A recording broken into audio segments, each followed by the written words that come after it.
శ్రీమాత్రే నమ. జయ గురు దత్తాత్రేయ నమ. ఈ వీడియోలో మనం వృశ్చిక రాశి వారికి ఆలస్య వివాహ కారణాలు, వివాహం తర్వాత సమస్యలకి పరిష్కారాలు తెలుసుకునే ప్రయత్నం చేద్దాం. ఏదైనా వృశ్చిక రాశి వారికి సప్తమాధిపతి శుక్రుడయ్యాడు. అందువలన వీళ్ళ వివాహం తర్వాత ఏ విధంగా ఉంటుంది ఇవన్నీ కూడా శుక్రుని యొక్క స్థితిని బట్టి ఆధారపడి ఉంటుంది. గ్రహాల్లో కల్లా చాలా సున్నితమైనటువంటి ప్లానెట్ శుక్రుడు. శుక్రుడు ఏమాత్రం ఎఫ్లెక్ట్ అయినా, కంబస్ట్ అయినా, పాపగ్రహాలతో కలిసి ఉన్న జాతకుడికి వివాహ జీవితం భగ్నమవుతుంది. అలాగే ఇతర స్త్రీలతో సంబంధాల వల్ల జీవితం నాశనం చేసుకుంటాడు. ఆర్థిక పరంగా చాలా నష్టపోవడం కూడా జరుగుతుంటుంది. ఇవన్నీ కూడా వివాహం తర్వాత జరుగుతూ ఉంటుంది అన్నమాట. అంటే ఎవరికన్నా వారి యొక్క జన్మజాతకంలో శుక్రుడు శుభస్థానాల్లో, లాభస్థానాలు లాంటి వాటిలో ఉంటే వారి జీవితం వివాహం తర్వాత అభివృద్ధి చెందడం జరుగుతూ ఉంటుంది. అయితే ఇక్కడ అంటే వివాహం తర్వాత శుక్రుడు యాక్టివేట్ అవుతూ ఉంటాడు. అప్పటిదాకా శుక్రుడు సైలెంట్గానే ఉంటాడు. వివాహం తర్వాత శుక్రగ్రహం తన పనిని ప్రారంభిస్తాడు అన్నమాట. ఆ కారణం వల్ల అప్పటికి శుక్రుడు శుభగ్రహాలతో కలిసి ఉంటే శుభ ఫలితాలు, పాపగ్రహాలతో కలిసి ఉంటే పాప ఫలితాలు, అప్పుడున్న గోచారాన్ని బట్టి కూడా కొంత స్థితి వివాహం తర్వాత ఏ విధంగా ఉంటుందన్నది ఆధారపడి ఉంటుంది.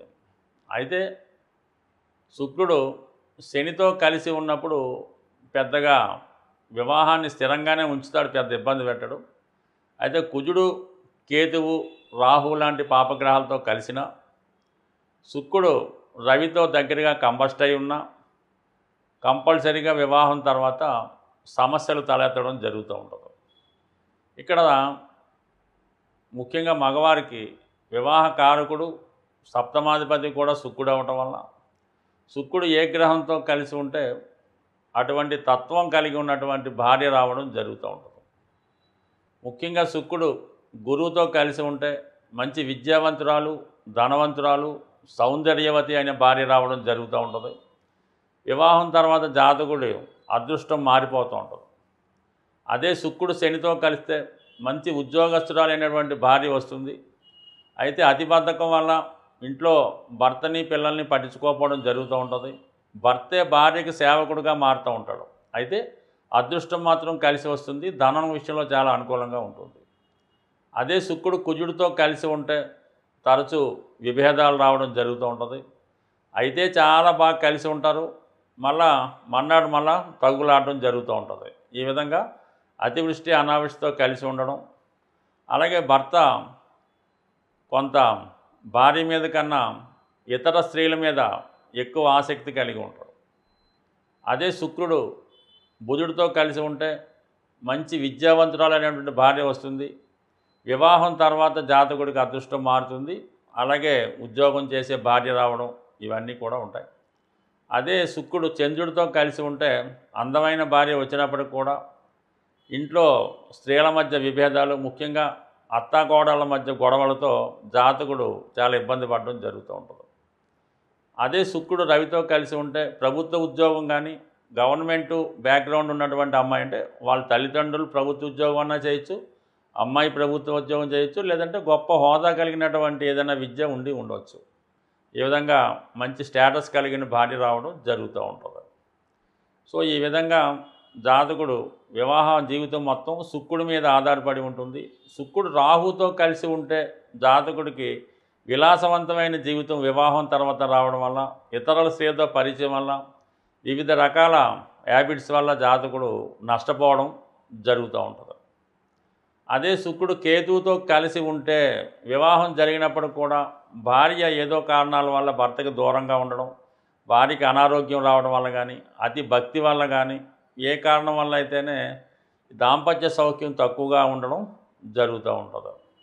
మరి కొన్ని సందర్భాల్లో ఎస్పెషల్లీ వృశ్చిక రాశి, వృశ్చిక లగ్నం వారికి వారి యొక్క జన్మజాతకంలో శని బుధులు కలిసి ఉంటే జాతకుడు వివాహం మీద ఆసక్తి లేకపోవడం, సరైనటువంటి పటుత్వం లేకపోవడం వల్ల ఇబ్బంది పడుతూ ఉంటాడు.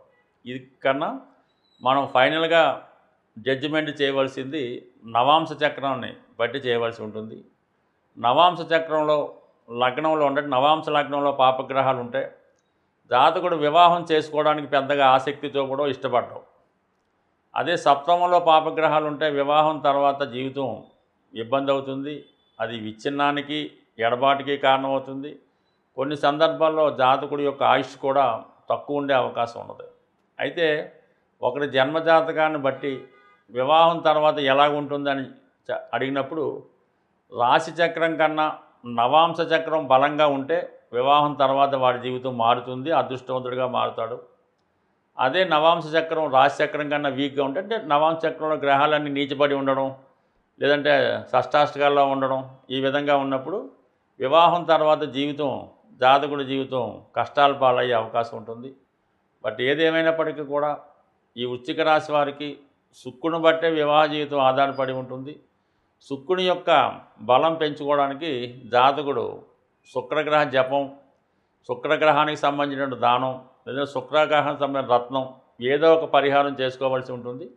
మరిన్ని పరిహారాలు ఇవన్నీ కూడా అనుభవజ్ఞుల వాడిని తెలుసుకొని వారి జ్యోతిష్కులను సంప్రదించి చక్కగా పరిహారం చేసుకుంటే మరి శుక్రుడు ఎంత బలంగా ఉంటే ఈ వృశ్చిక రాశి వారి యొక్క జీవితం, వివాహ జీవితం, అదృష్టం అన్నీ అనుకూలంగా ఉండే అవకాశం ఉంటుంది.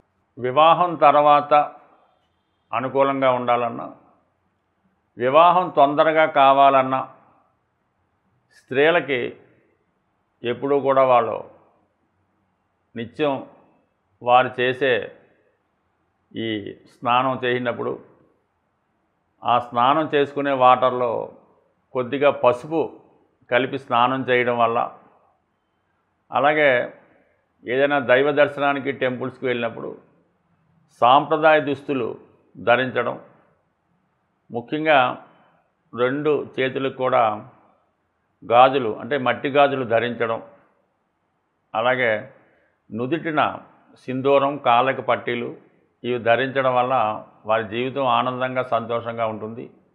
తొందరగా వివాహం జరుగుతుంది. వివాహం తర్వాత కూడా అనుకూలంగా ఉంటుంది. అలాగే మగవారు కూడా సాంప్రదాయంగా ఉంటూ ప్రతిరోజు సూర్య నమస్కారం చేసుకొని ఆదిత్య ఉదయం చదువుకుంటూ హనుమాన్ ఆలయం దర్శించడం, హనుమాన్ను పూజించడం, బ్రహ్మచర్యాన్ని పాటించవలసి ఉంటుంది. 100% వివాహం జరిగేంత వరకు కూడా బ్రహ్మచర్యం పాటిస్తే వారి జీవితం వివాహం తర్వాత మోస్ట్ సక్సెస్ఫుల్గా ఉండడం జరుగుతూ ఉంటుంది. ఇది సాధ్యం అసాధ్యం నాకైతే తెలియదు, కానీ ఇరువురికి తొందరగా వివాహం జరగడానికి ఒక అద్భుతమైనటువంటి రెమెడీ చెప్పడం జరుగుతుంటుంది. సుమారుగా ఒక 25 సంవత్సరాలుగా నేను జ్యోతిష్ శాస్త్రంలో ఈ పరిహారం ప్రతి ఒక్కరికి వివాహం కాని వారికి చెప్తూ ఉంటాను. ఇంచుమించుగా ఇది మనకు అవ్వలేదు అని ఒకళ్ళిద్దరు కూడా నాకు వచ్చి చెప్పినట్టు గుర్తయితే లేదు. అటువంటి గొప్ప రెమెడీ. అంటే దీంట్లో శ్రద్ధ ఇంపార్టెంటు, నమ్మకం ఇంపార్టెంటు. అప్పుడే మాత్రం ఈ ఫలిస్తుంది. ఇది చాలా సింపుల్ రెమెడీ. ఒక 8 మంగళవారాలు సెలెక్ట్ చేసుకోవాల్సి ఉంటుంది. మనం ఏదైతే ప్రారంభిస్తామో మంగళవారం, ఆ మంగళవారం రోజు ఎవరైతే సాధకుడు ఉంటాడో అది వారికి సాధన తార అయి ఉంటుంది. ఆ సాధన తార వచ్చిన రోజు మంగళవారం అయి ఆ రోజు ఈ 8 వారాలు చేయవలసి ఉంటుంది. చక్కగా శుభ్రంగా తలకు స్నానం చేయడం, సాంప్రదాయ దుస్తులు ధరించడం, 108 తమలపాకులు, ఒక 5 అరటిపళ్ళు, ఒక కొబ్బరికాయ, కొద్దిగా సింధూరంతో ఆంజనేయ స్వామి వారిని దర్శించడం, తమలపాకులతో అర్చన చేయడం, స్వామికి సింధూరం సమర్పించడం, 5 ప్రదక్షిణలు చేయడం, చక్కగా ఇంటికి రావడం, ఆ రోజంతా కూడా సాధారణ భోజనం చేయడం, రాత్రి పడుకునేటప్పుడు నేల మీద అంటే చాప దిండు వేసుకొని దక్షిణ వైపు తల ఉంచి నిద్రించడం, మరి ఆ పడుకునే సమయంలో కానీ పడుకోనగా ముందు కానీ హనుమాన్ చాలీసా పారాయణ చేయడం, అలాగే మీరు ఇంట్లో ఏ దైవాన్ని అయితే పూజిస్తారో ఆ దైవాన్ని కూడా మరి పూజించి ఏదో ఒక నైవేద్యం, అంటే ఎక్కువగా బెల్లం కానీ పటిక బెల్లం కానీ ఇంట్లో ఉన్నటువంటి మీ దేవతకి నైవేద్యంగా పెట్టి ఈ విధంగా 8 మంగళవారాలు పూర్తి చేయవలసి ఉంటుంది. స్త్రీలైతే మధ్యలో గ్యాప్ వస్తే మళ్ళీ దాన్ని కంటిన్యూ చేసుకోవచ్చు.